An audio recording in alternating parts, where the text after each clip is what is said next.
This is an interview with the Noctambulant's E Helvete, aka Philip Newton, on Sunday, February 7th, 2021, by Nick Perkel. Can you tell me about getting your very first guitar? I can. This was probably around 2010, 2011. I'm a classically trained trumpet player, and I didn't play guitar, but a group of friends of mine got together, and one year for Christmas, we're all just sitting around. We're mid-20s by this point, just drinking, hanging out, and so we do the gift exchange, and they hand me a box. Very ornate, and I open it up, and inside is a placard that says nothing. And the joke was they got me a big box of nothing, which if you've seen Metalocalypse, it's a joke from that. Which, in and of itself, I thought that was amazing. But then I turn around and they all pitched in and bought me an LTD guitar, like just one of the entry model ESPs. But I was super excited, and it was my first guitar. When you were younger, were you involved with any tutors or any sort of private music programs to advance yourself as a musician? Yeah, like I said, being a classically trained trumpet player, my father was the principal trumpet of the symphony here in Jacksonville for 30 years. So I took lessons from him. I went to high school and college as a instrumentalist, being a classical trumpet player, like symphonic trumpet. So I for many, many years, I've taken theory and performance, again, on trumpet. Guitar, not so much. But yeah, I have a pretty firm background when it comes to that classical education. What would you say was the music scene you feel like you really cut your teeth in? So here in Jacksonville, it's very, very country oriented. It's a Navy city. It's in the South, so it's either Lynyrd Skynyrd, like classic rock, or it's country. So, I really got my chops up playing live, doing like rockabilly gigs, playing country music, whatever my version of country. So it was maybe darker and heavier, but it was still rockabilly. I had the slick back hair, big old Gretsch hollow body, and that's really where I got my start doing that, playing non-classically, I should say. Now, can you give me a bit of the history on the Noctambulant? Yeah, so around 2012, 2013, the drummer and I were leaving our first band, which was, again, heavy rock and roll, kind of psychobilly. And after the band broke up, we got to talking. We both realized that we both had an interest in black metal. So we were going to just do a 2-man project just to see how it went. And then a friend of ours decided she was going to have like an end of the world thing back when the world was supposed to end in 2012. So she asked us to play. And by that point, I didn't know how to play black metal. We didn't know hardly anything. So we chose a couple of cover songs, and then it went from there. That's how we started, was a last minute gig to play some black metal. Do you remember what those songs were? Yeah, it was my Transylvania Hunger by Darkthrone, Countess Bathory by Venom, Black Metal by Venom, and I want to say My Dark Desires by Dark Funeral were the 4. For you personally, what 3 albums inspired your growth the most as a musician? So Emperor's Anthems to the Welkin at Dusk was one of my very really formative albums. Also, Dissection, probably Storm of the Light's Bane. I really like Somberlane a lot, but it's kind of a toss-up between those two. And then really, I was a huge fan of early Cradle of Filth, and listening to Cruelty and the Beast, I loved that album. It was just on constant repeat. So those 3, when it comes to metal, were probably the most formative for me. What was going on with your band as you were writing the Hellraiser EP? Not a whole lot. It's in the middle of COVID, so the 3 of us were just kind of each one of us are in our own. We live. Jacksonville's very large, So we each live in different corners of Jacksonville. So, we're sitting there one day, I'm sitting at my computer trying to come up with riffs. We decided we want to write an EP. And I wanted it to be a little more, I say greasy, not quite so European in black metal in style. So just listening to a bunch of old Motorhead, a bunch of old Venom, Celtic Frost, just more rock stuff, more rock based, and just that main riff for Hellraiser kind of popped in, and that's how that started. But yeah, as a band, we weren't really doing much. We were just a lot of writing riffs, sending them back and forth, trying to come up with our next release. Now, for the music video for Hellraiser, what drew you to record the video on your property? And can you share any interesting historical information on it? Yeah, so again, it's at my family's land. So as we're going around, we decided we wanted the new direction of the band to be more authentic, more fitting with our Florida look, aesthetic, just the overall vibe. And so we spent probably a good month looking for locations, and then I believe it was our drummer Darren suggested, like, why are you looking for land that looks creepy old in Florida when you've got when you have your backyard? Like, I mean, that's a very valid point. So the family's on about 2 acres here, and we just went out to the back acreage, cleared it out, and that's where we started that. Now, like I said, I'm the 4th generation to live here on this land, and it's everything from when one of the old mayors of Jacksonville built it with illegal prison labor. So there's a bunch of old stories from that, whether or not they're true, regarding the cruelty of the mayor and the foreman, beating the prisoners to make them work faster, and as a result, there was a lot of shoddy work. Let me tell you, we had to redo all the plumbing at one point because it was underneath the concrete slab. But also, when it comes to just the creepy factor, like both my grandmother or my great grandma died, 30 feet from where I'm speaking to you right now, out there in the carport. So it's, and they talk about how that house is like haunted. Like when we rent it out, people speak about they feeling presences or smelling like that typical old lady baby powder smell.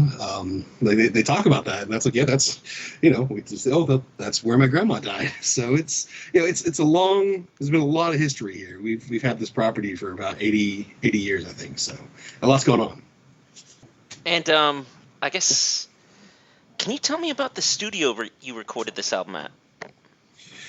Yeah, so the recording, we did it all ourselves in our home. So we have, we all use Cubase, the drummer and I. I've got my Scarlett 2x2 interface, and what I do is we've got, our preamps and whatnot. So I just record everything DI straight in, and that's guitars, and then I would go to the bassist's house and we do it there with my same setup, and the drummer would do that with his rig at home with his interface and his Cubase, and then we would send it all to Liquid Studios up north. And Daniel from Liquid Studios, this is our, I think, 3rd or 4th release from us he's done, so he really knows exactly what we're looking for, how to get the sound. So we sent him the direct line ins. He reamped them the way we wanted,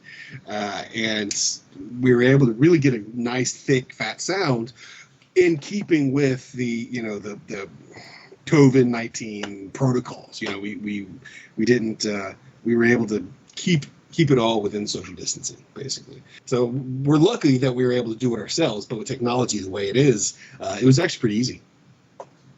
I think I liked Blackened Swords of Satan the best. Tell me how that song came together. So that's a fun one. Darren, the drummer, he came up with that first main riff, listening to a lot of Satanic Warmaster, Venom, Celtic Frost. That kind of just almost black and roll, which we're all fans of. And it started out with that, and the idea was to be very like in that 80s sword and sorcery vibe. You imagine listening to Blackened Swords of Satan in your big old conversion van with a fucking wizard airbrushed on the side of it. That's kind of the vibe we were going for. And then the middle part, the bridge, I wrote that as kind of just I wanted a counterpoint to the frenetic, super fast-paced, greasy first section. So I wrote as kind of more melodic, mid-tempo middle section that I think really worked well together. And then, of course, I was able to get Mr. Damage Carlson from Chrome Division, if you're familiar with them, the Norwegian rock and roll band, which it has one of the members from Demon Borgir in it. I was able to get him to do the beginning and end lead guitar. So you hear that just ripping rock and roll guitar. That's the dude from Chrome Division. So I was really lucky. But yeah, no, that's such a great track. Now, tell me your style for composing Troll Crusher. So that one I wanted again. So this whole EP, we're trying to get back to what our roots, basically, what makes us more authentic. And I am a huge Dungeons and Dragons fan. I've played D&D for 20 years, and that was one of the things we really wanted a song to be about D&D. And so I'm sitting there and I'm like, all right, what says D&D to me? And so I was listening to a bunch of Fintroll. I decided I was gonna try and write a song in the style of Fintroll, with that kind of almost folky style with a lot of moving parts in the bass and almost like counterpoint. And so I messed around with that, and bam, Troll Crusher. It just kind of popped out. Thank Fintroll for that one. Now, what are some of your favorite Southern-based horror movies? I think I probably like Netherworld from the Full Moon Features catalog the best. Oh man, that's a good one. So you've got like 2000 Maniacs. That's a classic. That's an old, I think, from the 60s. Then you've got Wise Blood from the late 70s, I believe. It's about like that. Wise Blood, when you think of like Southern Gothic horror, that's a good one. Skeleton Key, Frailty. The Beyond is a really good one. Angel Heart is another. If you haven't seen Angel Heart, that one's again. That one's a little more suspense. But when it comes to just like hot Southern suspense and horror, those are some really good ones, I think. What are your favorite Rare albums in your personal collection? So, I don't know about Rare per se, but I have a really nice copy of Primordials To the Nameless Dead on vinyl that I really like. I was able to order one of the special editions. And I do have a real early pressing of one of Behemoth's first albums on vinyl, which is pretty nice back in their black metal days. So I have a bunch of old Southern rock, like the entire Chicago discography on vinyl. It's like I was listening to Chicago 2 the other day. So a lot of old like 70s, 60s, 70s rock, especially around the trumpets, like Chicago, Blood, Sweat, and Tears, things like that. What would you say is your most hallowed musical possession? A lot of it is more sentimental. So again, my dad being the principal trumpet player of the symphony, he gave me his trumpet whenever I joined the youth orchestra. This like the lower tier symphony here, and the trumpet that I played all through my career there. It was a very, very fine instrument. It was his all through his Air Force career that he, back when he was in Vietnam, and that was the trumpet he played, and so I played it, and then that's pretty much probably my most hallowed and sentimental one, because it's got a lot of history. It went overseas, went to Vietnam, so that's kind of a pretty important piece to me. What is your favorite urban legend or ghost story from Florida? St. Augustine has a bunch. You've got the Castillo de San Marco in St. Augustine, which is a big castle, and there's the urban legend of Osceola, the chieftain. After he was in prison there until his death, and they came back and stole his head, and it's his head, and he's supposedly the haunt there. But St. Augustine itself is full of ghost stories because there's a huge yellow fever outbreak. So it's touted to be one of the most haunted places in Florida, especially, and that the lighthouse and the old jail, and but also in Fernandina, which is on the coast. There's tale of a witch that was burned and buried out there. Of course, there's no evidence, but it's one that you go walking at night out in Florida. It's dark, it's steamy, it's creepy. You hear noises everywhere, so it's not hard to believe that there might be a malicious spirit of a witch out there waiting for you in the palmettos. So it's a good fun. Would you like to go back to any questions? It's I think it's pretty good. The big thing, I realized that if there's anyone that's followed the band for a while, they might notice it's a dramatic shift in aesthetic and in sound, and it's important to us that people kind of understand that we're trying to get more in touch with where we come from, and because that was a big thing that was always brought up to us. They say, oh well, we like you a lot, but what is it, you're from Florida, that's so cool, because no one ever hears black metal from Florida. It's always death metal or southern rock or country. So we tried to think, well, what is it about us here that makes us unique? We have a completely different outlook than like our friends that play black metal in Poland or Norway, and we try to embrace that and share that in our music and the aesthetic in our music. Final words. No, I think that was pretty much it. I'm just really, thanks a lot for having me on, and I'm really glad and appreciative that you like the EP. Thank you very much. This has been an interview with E Helvete, aka Philip Newton, on Sunday, February 7th, 2021, by Nick Purcell.